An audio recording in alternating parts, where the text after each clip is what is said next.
Hello guys, কেমন আছো সবাই? আশা করি সবাই খুব ভালো আছো। আজকে আমরা সেভেস 420-তে এ বিটার সুইট লাইফ নামে একটা কোরিয়ান থ্রিলার সিনেমা সম্পর্কে জানতে চলেছি, যেটার আইএমডিবি রেট হচ্ছে 10-এ 7.5। খুবই ধুমধুমার অ্যাকশন এবং ব্রুটাল থ্রিলার সিনেমা। আশা করছি তোমরা সিনেমাটি পছন্দ করবে। তো বাড়তি কোনো কথা না বলে চলো আমরা স্টার্ট করি। তবে তার আগে যদি ব্রেক থাকে সেটা তুমি স্কিপ করে মূল ভিডিওতে যাবে এবং স্কিপ করবে হচ্ছে ডিসক্রিপশনে যাবে, ডুরেশনে ক্লিক করে তারপর তুমি স্কিপ করে চলে যাবে। স্বাগতম প্রিয় বন্ধুরা, তোমরা কি একঘেয়েমিতে ভুগছো? তাহলে মজা পাওয়ার জন্য আজকের বিষয়টি একদম উপযুক্ত তোমাদের জন্য। এখানে তোমরা বিভিন্ন খেলার ফলাফল জানতে পারবে, খেলা সরাসরি দেখতে পারবে এবং ভবিষ্যৎবাণী করার মতো মজার একটি অংশও রয়েছে, যেখানে তুমি অনুমান করতে পারো কোন দল জিতবে, কতটা ব্যবধানে ইত্যাদি। এতে রয়েছে আকর্ষণীয় পুরস্কার জয়ের সুযোগ, বিলাসবহুল গাড়ি, নামি মোবাইল ফোন, কম্পিউটার এবং আরো অনেক কিছু। এটি এমন একটি বিশ্বস্ত জায়গা যেটি পিএসজি এর মতো আন্তর্জাতিক খেলার দলের পৃষ্ঠপোষকতা পেয়েছে, তাই এতে কোনো সন্দেহের সুযোগ নেই। নতুন কিছু খেলার সংযোজন হয়েছে, যেমন দ্রুতগতির চ্যালেঞ্জ খেলা ও মুরগির পথ চলা খেলা, যেখানে সহজেই খেলে আনন্দ নেওয়া যায়। আর হ্যাঁ, যদি তুমি আমাদের প্রচারমূলক সংকেত ব্যবহার করে নিবন্ধন করো তাহলে পেতে পারো 12,000 টাকা পর্যন্ত পুরস্কার একদম বিনামূল্যে। সঙ্গে থাকবে প্রথম জমাই অর্থের পর বিনামূল্যে ঘূর্ণনের সুযোগও। অর্থ গ্রহণ ও প্রেরণ করা যাবে খুব সহজভাবে, নগদ, বিকাশ, রকেট, ব্যাংক হিসাব সহ আরো অনেক মাধ্যমে। তাই আর দেরি না করে উপরে থাকা স্থায়ী মন্তব্যে ক্লিক করো, সেখানে নিবন্ধনের প্রক্রিয়া রয়েছে। শুধু আমাদের প্রচার সংকেতটি ব্যবহার করলেই তুমি বোনাস পেয়ে যেতে পারো। এবার চলো মূল ভিডিওর দিকে এগিয়ে যাই। তো গল্পের শুরুতে আমরা সান উ নামে একটা ছেলেকে দেখতে পাই, যে বর্তমানে একটা বিশাল গ্যাংস্টারের জন্য গ্যাং হিসাবে বা সন্ত্রাসী হিসেবে কাজ করছে। আর বর্তমানে তার দায়িত্ব পড়েছে বিশাল একটা হোটেল অ্যান্ড ক্যাসিনো দেখার জন্য। তো এইভাবেই সে হোটেল আর ক্যাসিনো দেখার কাজে ব্যস্ত ছিল, কিন্তু তখন তার একজন ওয়েটার এসে জানায় বা কর্মচারী এসে জানায় হোটেলে কিছু গুন্ডা উঠেছে এবং তারা হোটেলে তো থাকছেই, এবং তাদের কাছে যখন আমরা বিল চেয়েছি বা রিকোয়েস্ট করেছি হোটেল থেকে চলে যেতে, তারা তো যাচ্ছে না, উল্টো আমাদেরকে মেরেছে। তো এই কথা শুনে সানু তো রেগে যায় এবং সে নিজে গিয়ে সবকিছু সমাধান করার সিদ্ধান্ত নেয়। তো প্রথমে ওদেরকে ভদ্রভাবে বুঝিয়ে বলে যাতে এখান থেকে ওরা চলে যায়, কিন্তু ওই গুন্ডাগুলো তো কথা শুনেই না, উল্টো ওকে নিয়ে মজা করতে শুরু করে। আর এর ফলে সানুর মাথা গরম হয়ে যায় এবং আমরা দেখতে পাই সানু খুব রেগে গরম হয়ে তো সে করে কি ওদেরকে ওয়ার্নিং দেয় যে আমি 1 থেকে 3 পর্যন্ত গুনবো, যদি না যাস তাহলে তোদের সবাই একবারে লাইফ খারাপ করে দেবো। তো 1 থেকে 3 পর্যন্ত গোনার পরেও যখন কথা কেউ শোনে না, তখন সানু করে কি ওদের উপর আক্রমণ করে, আচ্ছা মতো ধোলাই দেয় এবং হোটেল থেকে পেটাতে পেটাতে বাইরে বের করে নিয়ে আসে। আর তারপর এখান থেকে চলে আসে সোজা বস ক্যাং এর সাথে দেখা করতে। তো এখানে সে বস ক্যাং এর সাথে ডিনার করতে শুরু করে। আর তার বস ক্যাং তাকে বলে, আসলে আমি সবকিছু নিয়ে অনেক চিন্তার মধ্যে আছি। তুমি যে হোটেল ক্যাসিনোর দায়িত্ব পালন করছো, সেই হোটেল ক্যাসিনোটা আবার বেক নামের একটা গ্যাংস্টার কিনতে যাচ্ছে, আর সে আমার চেয়ে অনেক বড় গ্যাংস্টার। আর কালকে তুমি যাদেরকে মেরেছিলে সেই লোকগুলো আসলে বেকের লোকই ছিল, এবং সে এখন আমাকে নানাভাবে থ্রেট করছে। যদিও আমি হোটেল বিক্রি করতে চাচ্ছি না, আমার ইচ্ছা নেই, তবে তারপরেও সে বারবার আমার উপর চাপ দেওয়ার চেষ্টা করছে যাতে আমি হোটেলটি ওদের কাছে বিক্রি করে দেই। তবে এর চেয়েও আমি যে বড় ঝামেলায় আছি সেটা হচ্ছে চায়নার সাংহাইতে আমার একটা গার্লফ্রেন্ড রয়েছে যার নাম হচ্ছে হিসু, এবং আমি ইদানিং খবর পাচ্ছি সে একটা নতুন ছেলের সাথে সম্পর্কে জড়িয়ে পড়েছে, তার সাথে ঘোরাফেরা করে, খাবার খায়, তবে তারা একসাথে রাত থাকে না, জাস্ট নামিয়ে দিয়ে যায়। আর আমি এই জন্য এই ব্যাপারটি জানি না যে তারা গার্লফ্রেন্ড বয়ফ্রেন্ড নাকি শুধু জাস্ট ফ্রেন্ড। আর এটা খুঁজে বের করার মতো দায়িত্ব আমি তো যে কারোর উপর দিতে পারছি না। আর যেহেতু আমি তোমাকে অনেক বিশ্বাস করি, তাই আমি অনুরোধ করছি তুমি সাংহাইতে গিয়ে আমার গার্লফ্রেন্ডের উপর একটু নজরদারি করো। তুমি জাস্ট এটা খুঁজে বের করার চেষ্টা করো যে ওরা কি প্রেম করছে, শারীরিক সম্পর্ক রয়েছে নাকি জাস্ট ফ্রেন্ড। তবে অবশ্যই মনে রাখবে, তুমি যদি খোঁজ পেয়ে যাও যারা গার্লফ্রেন্ড বয়ফ্রেন্ড এবং শারীরিক সম্পর্ক করছে, মানে আমাকে ধোকা দেওয়ার চেষ্টা করছে, তাহলে তুমি দয়া করে আমাকে আর কল করে এই কথা জানিও না যে ওরা প্রেম করছে। ডাইরেক্ট আমাকে কল করবে যে স্যার আমি ওদের দুজনকে মেরে দিয়েছি, মানে কোনো সুযোগ দিবে না, ওকে হত্যা করে তারপর আমাকে জানাবে। তো পরের দিনে সানু পারিকে সাংহাইতে চলে আসে এবং হিসুর সাথে দেখা করে। তো সানু যখন প্রথমবার হিসুকে দেখে ও তো পুরো শকড হয়ে যায় যে এত সুন্দরী মেয়ে, কিন্তু আমাকে হিসুকে অত ভালো লাগে না। আসলে ওই সময় প্লাস্টিক সার্জারি মনে করো কোরিয়াতে এত জনপ্রিয় হয় নাই, এটা আজ থেকে 21 বছর আগের সিনেমা আর কি। তো যাই হোক, সানু ওকে দেখেই তো পাগল হয়ে গিয়েছে, তবে তারপরেও সে নিজেকে সামলে বসের দেয় একটা উপহার হিসুকে দেয়। আর এই উপহারটি পাওয়ার পরে হিসু অনেক খুশি হয়। তবে একটু পরে হিসুর কাছে একটা কল আসে, আর কলটি পাওয়ার পরে হিসু তো ভয় পেয়ে যায় এবং কথা বলার জন্য বাইরে যেতে চায়, কিন্তু আমরা দেখতে পাই সানু কোনোভাবে তাকে বাইরে যেতে দিচ্ছেন এবং সে বলে বস সবসময় আমাকে আপনার আশেপাশে থাকতে বলেছে, তাই আপনি চাইলেও আমার কাছ থেকে দূরে গিয়ে কিছু করতে পারবেন না। তবে আমরা দেখতে পাই হিসু কোনোভাবে এই কথা মানতে চাচ্ছে না এবং ওকে কিছু না বলেই ঘর থেকে বেরিয়ে যায়। আর তারপর আমরা সানুকে হিসুর ঘরের সামনে দেখতে পাই। আসলে সানু হিসুকে ফলো করার জন্য তৈরি হচ্ছিল। আর তারপর সানু দেখতে পাই হিসু ঘর থেকে বের হয়ে গাড়ির মাধ্যমে সেখান থেকে কোন একটা জায়গায় যাচ্ছে। তো সানু সেই গাড়ির পেছন করতে শুরু করে, আর তখন আমরা জানতে পারি এই গাড়িটা অন্য কেউ নয়, হিসুর সেই বন্ধুই চালাচ্ছে, যার সাথে অনেকদিন ধরে ঘোরাফেরা করছে এবং গুজব রয়েছে ও প্রেম করছে। তো যাই এরপর বিভিন্ন রেস্টুরেন্টে ওরা খাবার খায়, নাচে, আর তারপর যখন রাত হয় আবার বাসায় ফিরে আসে। তবে হিসু যখন বাসায় ঢুকছিল তখন সে সানুর গায়ে গাড়িটা দাঁড়িয়ে থাকতে দেখে। আর এই জন্য হিসু খুব ভালো মতোই বুঝতে পারে যে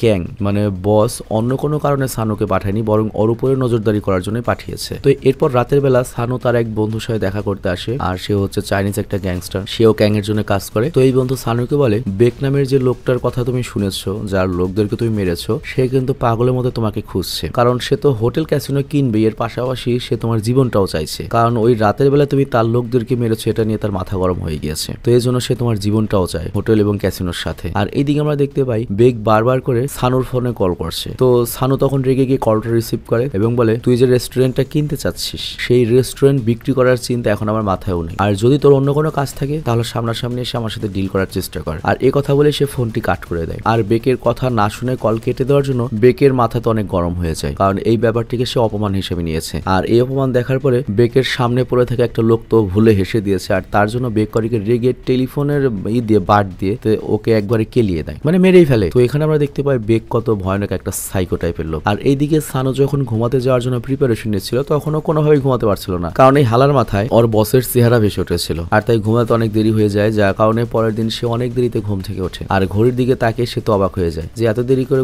ঘুম থেকে উঠলাম। তো এরপর সে যখন ফোন চেক করে, তখন সে দেখতে পায় হিসুন তাকে একটা ভয়েস মেসেজ পাঠিয়েছে, আসলে সে তাকে এখন দেখা করতে বলেছে। তো এই জন্য সানু করে কি দ্রুত রেডি হয়ে সেখান থেকে বেরিয়ে যায় হিসুনের সঙ্গে বা হিসুর সঙ্গে দেখা করতে। তো প্রথমে তারা করে কি রেস্টুরেন্টে গিয়ে খাবার খায়, আর এরপর তারা সেই মলের ভেতরে ঘোরাফেরা করে। আর এখানে যেহেতু সানু বেশি কথা বলতো না, বিশেষ করে সে মেয়েদের সামনে তো কথা বলতেই পারে না, আনিজি বোধ করে। তো ওই জন্য হিসু টিটকারি করে বলে, তুমি কি একটু লজ্জা বেশি পাও শোনা, মানে এইভাবে বলে নাই, মানে বুঝতেই পারছো মেয়ে মানুষ কেমনে বলবো। তো বলে, তুমি যেহেতু লজ্জা পাও, তোমার সাথে চলাফেরা করা খুবই বোরিং। আর এইদিকে হাঁটতে হাঁটতে হিসুনের একটা ল্যাম্প পছন্দ হয়ে যায়, তবে এটার দাম অনেক বেশি ছিল, আর এই কারণে সে এটা না কিনে সেখান থেকে বেরিয়ে আসে। আর তারপর হিসুন সানুকে বিদায় জানিয়ে মিউজিক প্র্যাকটিস করতে চলে যায়। আর তারপর সানু যখন দূর থেকে দেখতে পায় যে হিসুন মিউজিক প্র্যাকটিস করছে, তখনই সে তারা আবারও প্রেমে পড়ে যায়। মানে সানু ভাবে, এত সুন্দরী এত ট্যালেন্টেড একটা মেয়ে, আহারে যদি এটা আমার গার্লফ্রেন্ড হইতো, যদি এটা আমার বউ হইতো, বাচ্চা কাচ্চা 8-10টা নিয়ে রংপুর পালাই যেতাম। মানে বুঝতেই পারছো, তুমি বেড়া দিয়েছো ফসল রক্ষা করার জন্য, এখন বেড়াই ফসল খেতে চাচ্ছে। তো যাই হোক, তখনই সানুর বন্ধু তাকে কল করে এবং বলে, বেক তোমার সাথে দেখা করার জন্য হোটেল অপেক্ষা করছে, তুমি দ্রুত অমুক হোটেলের রেস্টুরেন্টে চলে আসো। তো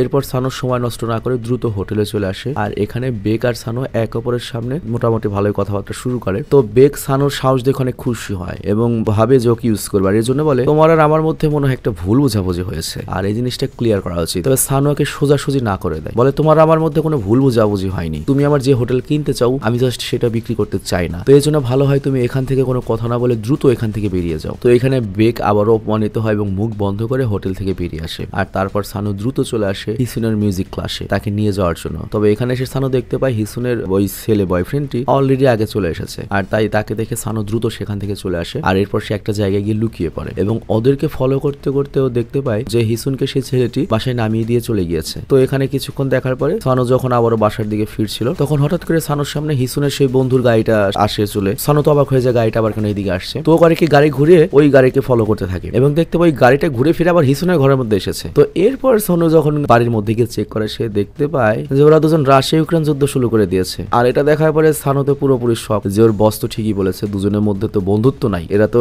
স্বয়ং রাশিয়া ইউক্রেন যুদ্ধ করছে। তো এই জন্য সানু রেগে গিয়ে ছেলেটিকে মারধর করতে শুরু করে, বাট হিসুন তখন লড়াই থামাতে মাথায় চলে আসে। তবে সানু যখন হিসুনকেও মারতে যাবে, তখন হিসুনের চোখে পানি দেখে তার মায়া জন্মায়, আর এই জন্য সে হিসুনকে মারতে পারে না। আর এখানে হিসুনের চোখে পানি দেখার পরে সে এটা সহ্য করতেও পারছে না, আর তাই সানু করে কি ওই ছেলেটাকে খুন না করে ওদের দুজনকে বোঝায় যে আমার বস খুব ভয়ঙ্কর একটা মানুষ, তোমরা যদি এরকম ভাবে সবকিছু চালিয়ে যাও তাহলে তো তোমাদের দুজনকে মারা ছাড়া আমার হাতে আর কোনো অপশন থাকবে না, আমাকে বলাই হয়েছে তোমাদের দুজনকে খুন করার জন্য। তবে সমস্যা নেই, আমি এই জিনিসগুলো এখানেই ভুলে যাচ্ছি, তবে তোমাদের দুজনকে প্রমিস করতে হবে যে তোমরা এক অপরের সাথে আর কখনোই দেখা করবে না। তো এটা শোনার পরে ছেলেটি তো ভয় পেয়ে সেখান থেকে চলে যেতে শুরু করে, কিন্তু হিসু তো ছেলেটিকে অনেক ভালোবাসে, আর তাই সে এসব কোনোভাবেই ভুলতে পারবে না। আর এজন্য সে সানুকে বলে, আমি চাইলেও তোকে ভুলতে পারবো না, কারণ ওকে আমি অনেক ভালোবাসি। তবে সানু তখন বলে, দেখো আমি সবকিছু তোমার ভালোর জন্য করছি, কারণ তা না হলে তুমি বেঁচে থাকবে না। তবে হিসু কোনো কথাই শুনছিল না এবং সে উল্টো রাগে সানুকে ঘর থেকে বের করে দেয়। তো এইসব কারণে সানুর মাথা অনেক গরম হয়েছে এবং মাথা গরম করে সে যখন বাসার দিকে ফিরছিল, কোনো অ্যাক্সিডেন্ট তো হয় না, কিন্তু তার হোটেলের পার্কিং লটে যখন পৌঁছায়, তখনই দূর থেকে সে একটা লোককে তার দিকে আসতে দেখে। তো ওই লোকটি সানুর কাছে এসে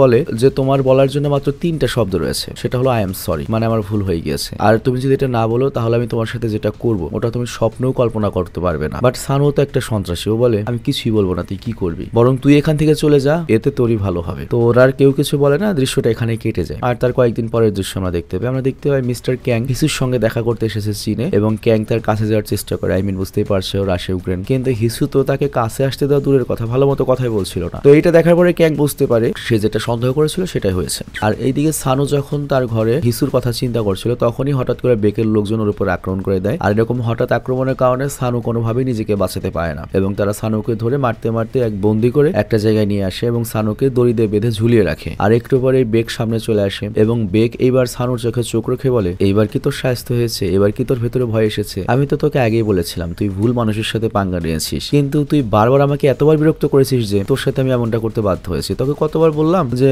আমাদের ভুল বোঝাবুঝি মিটিয়ে নেই। তো এরপর বেক চাকু বের করে যখনই ওকে মারতে যাবে তখনই বেকের কাছে একটা কল আসে এবং তারা সানুকে নামের একটা গাড়ির মধ্যে তুলে ওকে একটা জায়গায় ফেলে দিয়ে চলে আসে। আর এখানে আমরা দেখতে পাই সানুর পুরনো বস ক্যাং এসেছে এবং তার লোকেরা এসেছে। তো ক্যাং এখানে বলে, আমি তোকে সবসময় বিশেষ লোক মনে করতাম, আমি মনে করতাম তুই আমার জন্য যে কোনো কিছু করতে পারবি এবং তোর লাইফের সবচেয়ে প্রায়োরিটি ছিলাম আমি, কিন্তু তুই আমাকে এত বড় ধোকা কেন দিলি? তো অ্যাকচুয়ালি হয়েছে কি, এই বস ক্যাংও জানতে পেরেছে যে হিসু আর ছেলেটির সম্পর্কে জানা সত্ত্বেও সানু ওদেরকে মারেনি। এই অর্ডার দিয়েছিল ওদেরকে মেরে ফেলতে, তারপরও মারেনি। তো এই কারণে বসের মাথা গরম হয়ে গিয়েছে এবং সে সানুকে আর কোনোভাবে জীবিত দেখতে চাচ্ছে না। তো এই কারণে বস ক্যাং করে কি, সানুর বন্ধুকেই দায়িত্ব দেয় সানুকে মারার জন্য এবং সেখান থেকে বেরিয়ে যায়। আর তারপর সানুর বন্ধু করে কি ওকে মারার জন্য লোকজন নিয়ে বিশাল একটা গর্ত করে আর সানুকে জীবিত সেখানে গর্তের মধ্যে পুঁতে দেয়, তবে হাত পা বেঁধে দেয়নি। আর এই কারণে যেটা হয়, বৃষ্টি যেহেতু হচ্ছিল মাটি নরম হয়ে গিয়েছিল, সানু চেষ্টা করে মাটির ভেতর থেকে বাইরে আসে, তবে ওর বন্ধুরা এখনো সেখান থেকে যায়নি। অ্যাকচুয়ালি ওর বন্ধু বসেছিল একটু কথাবার্তা বলার জন্য। তো এরপর সানুর মাথা গরম হয়ে যায় এবং বন্ধুকে বলে, তুই এরকম খেলা কেন খেলছিস? তুই যদি আমাকে মারতে চাস সোজাসুজি গুলি কর। তবে ওর বন্ধু তখন বলে, দেখ একটু পরে বস ক্যাং আমাদেরকে কল দেবে, তুই আমার বন্ধু, আমি চাই না তুই মারা পড়ে, আমি জাস্ট চাই তুই ব্যাপারটাকে হ্যান্ডেল করে নে। আমি তো আমার বসের কুত্তা, আমি জাস্ট আমার বসের অর্ডার ফলো করেছি এবং সে আমাকে বন্ধুকে মারতে বলো না কাকে মারতে বলে তো আমার যায় আসে না, কিন্তু যেহেতু তুই আমার বন্ধু ছিলি তুই কথা বল, হ্যান্ডেল করে নে। তো এইটা বলে সে করে কি, ক্যাং এর সাথে কল দিয়ে সানুর হাতে মোবাইলটা ধরিয়ে দেয়। আর একটু পরেই সানু করে কি ফিরে এসে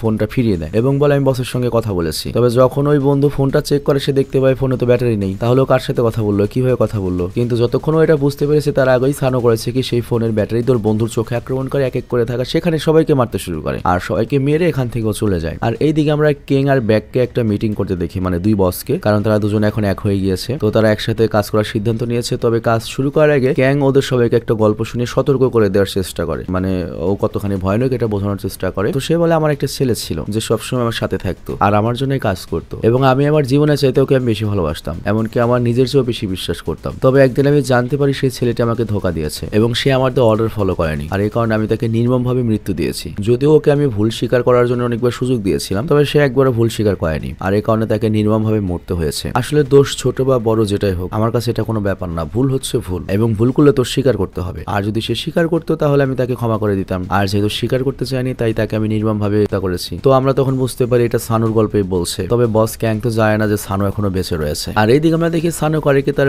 কয়েকটা বন্ধুকে কল দেয়, টাকা ধার করতে শুরু করে, কারণ সে একটা নতুন প্ল্যান করেছে, বিশাল বড় একটা মাস্টার প্ল্যান। আর এই প্ল্যানিং করতে তাকে অনেক অস্ত্র কিনতে হবে আর এই অস্ত্র কিন্তু অনেক টাকার প্রয়োজন। তো এই জন্য সে একটা সাপ্লায়ারকে কল করে অনেক বড় একটা অর্ডার নেয়। তবে এত বড় একটা অর্ডার পাওয়ার পরে সাপ্লায়ারদের সন্দেহ হয়ে যায়, তারা ভাবতে থাকে হয়তো এটা কোনো পুলিশের লোক অথবা কোনো গ্যাং এর ষড়যন্ত্র। তো এই জন্য ওই লোক করে কি, সানুকে তার বসের সঙ্গে মিট করতে নিয়ে আসে। তো এখানে তাদের বস সানুর কাছে যখন তার গ্যাং এর নাম জিজ্ঞাসা করে তখন সানু বলে, আমি গ্যাং এর জন্য কাজ করি। তো এই জন্য লোকটি করে কি, নতুন একটা লেটেস্ট অস্ত্র দেখায়, এটা কিভাবে খুলতে হয়, কিভাবে গুলি লোড দিতে হয়, কিভাবে শুট করতে হয় সব দেখায়। তো দুইটা অস্ত্র দুজনের সামনে রাখে খুলিয়ে। আর তারপরে লোকটা করে কি, বস ক্যাং এর কাছে কল করে, মানে একবার শিওর হওয়ার জন্য যে আসলে তার লোক কিনা। তো ক্যাং তো তখন জানা ওকে তো মেরে ফেলেছে, তো আমার লোক নেই, বেঁচে থাকলে ওকে মেরে দাও, নগদ মেরে দাও। তো তখন কি হয়, দুজনের পাল্লাপাল্লি হয়ে যায় যে কে আগে বন্দুক রেডি করে গুলি করবে। তো ওই লোকটি গুলি করার আগে সানু করে কি, বন্দুক রেডি করে ওদের বন্দুক দিয়ে ওদের সবাইকে গুলি করে মেরে ফেলে। আর তারপর সানু আসে হচ্ছে দ্রুত বেকের কাছে। আর এই জায়গায় বেক ছিল একা। বেক তো নিশ্চিন্তে ছিল যে তার তো এখন কোনো শত্রু নেই বা সমস্যা নেই। তো বেক ওকে দেখে পুরো অবাক হয়ে যায়, ও জানতো সানু মারা গেছে, হঠাৎ করে কই থেকে উঠে আসলো। তো এই কারণে সে সানুকে অন্যভাবে ঘুরিয়ে পিছিয়ে কথা বলার চেষ্টা করে যে, দেখো এটা একটা প্রফেশনাল কাজ ছিল, তাই আমাকে বাধ্য হয়ে করতে হয়েছে, তুমি ওগুলো ভুলে যাও, চলো আমরা একসাথে কাজ শুরু করি। তো সানু তখন বলে, এই জিনিসগুলো আমি ভুলে যাবো নাকি তোকে মেরে আমি প্রতিশোধ নেব? তবে এখানে বেক করে কি, ছল চাতুরি করে সানুর মনোযোগ অন্যদিকে ঘুরিয়ে নেওয়ার চেষ্টা করে। এবার হঠাৎ করেই একটা ছুরি বের করে সানুর পেটে ঢুকিয়ে নেয়। এই কারণে সানু অনেক আহত হয়ে যায়। তবে সানুর কাছে তো আবার পিস্তল ছিল, ও করে কি পিস্তল বের করে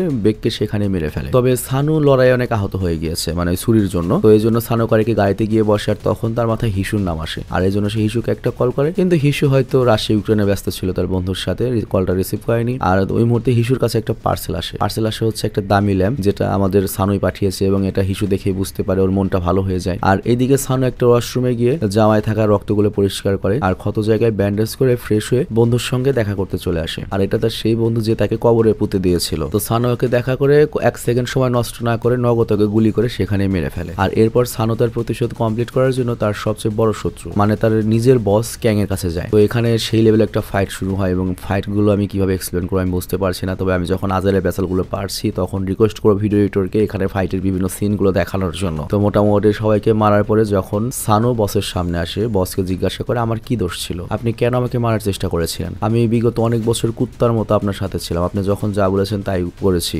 গু খেতে বললে গু খেয়েছি, আমার কি ভুল ছিল, আপনি কেন আমাকে মারতে চাইলেন? তখন ক্যাং তাকে বলে তুমি আমার অর্ডার ফলো করোনি, আমাকে জাস্ট অপমানিত করেছো আর তাই তোমাকে আমি মারতে চেয়েছি। কিন্তু তখনই সানো বন্দুক বের করে এবং ক্যাং এর দিকে বন্দুক তাক করে জিজ্ঞাসা করে আমি আপনাকে খুব ভালো মতো চিনি, এটা তো আসল কারণ নয়, আসল কারণ বলুন। তখন ক্যাং বলে আসলে তোমার হয়েছে কি, তুমি হিসুর সঙ্গে দেখা করার পরে কেমন যেন বদলে গিয়েছো, আমার মনে হচ্ছে কেন জানে তুমি নতুন নতুন প্রেমে পড়ে গিয়েছো, তো আবার হিসুর বসের প্রেমিকার। তোমার এই পরিবর্তনের পেছনে কি হিসুর কোনো হাত আছে? এরপর বস ক্যাং যখন আরো কিছু বলতে যাবে তার আগেই সানো করে তাকে গুলি করে মেরে ফেলে। বাট তখনই পেছন থেকে আরো একটা গুলি এসে সানোর পিঠে লাগে আর এই গুলিটা করেছে বেকের লোকজন। আর তারা মূলত বেকের মৃত্যুর প্রতিশোধ নেওয়ার জন্য ক্যাংকে মারতে এখানে এসেছিল। মানে বস ক্যাংকে তারা মারতে এসেছে, তারা মনে করেছে বস ক্যাং মেরেছে, কিন্তু যেহেতু সানোকেও পেয়ে গিয়েছে এজন্য তারা ওকে মারার চেষ্টা করে। তবে সানো এখনো বেঁচে ছিল এবং সে করে কি বন্দুক বের করে একে একে সবাইকে মারতে শুরু করে। আর এখানে একটা গ্যাং ওয়ার শুরু হয়ে যায় এবং সানো এক এক করে এখানকার গ্যাং এর সবাইকে মেরে দেয়। আর তারপর আবার ক্যাং এর লোক আসে, সেই লেভেল একটা ফাইট হয়, মানে এখানে ত্রিমুখী একটা সংঘর্ষ হয় আর কি, এবং মুহূর্তের মধ্যে পুরো জায়গাটা একটা কবরস্থান হয়ে যায়। তবে এত গুলাগুলি তো শৈলে অনেকগুলো গুলি লেগেছিল যে কারণে আহত হয়ে পড়ে। আর লাস্ট মুহূর্তে ও হিসুকে কল দেওয়ার চেষ্টা করে, তবে ওর অবস্থা এতটাই খারাপ ছিল যে পাঠানো চাপ দিতে পারছিল না আর তাই হাত থেকে মোবাইলটা নিচে পড়ে যায়। আর সানো তখন হোটেলের ছাদে পাতা দেখতে পায় যেটা আকাশে উঠছিল, আর তখন আবার ওর মাথায় হিসুনের মিউজিকও ভেসে ওঠে আর এই দুইটার কম্বিনেশনও খুব মুগ্ধ হয়ে যায়। আর তারপর পেছন থেকে আরেকটা গুলির আওয়াজ আসে আর এই গুলিটা ডাইরেক্ট হেডশট হয় এবং ও মারা পড়ে। আর এই গুলিটা আবার করেছে আরেক গ্যাং, মানে ওই যে অস্ত্রব্যস্ত যে সে অস্ত্র বিক্রিকারকের বসের ছোট ভাই, যাকে একটু আগেই আমাদের সানো মেরে এসেছে। তবে তারপরও সানো অনেক খুশি, সে হাসি মুখে এখানে মারা যায়। আর এখানেই সিনেমাটি শেষ হয়। তবে হিসুর কি হয়েছে এটা দেখানো হয়নি, তবে আমরা বুঝতে পেরেছি হিসুর লাইন তো ক্লিয়ার। সিসি আমি এটা কি বললাম, দেখ আমি বিদায় নিচ্ছি, ভালো থেকো।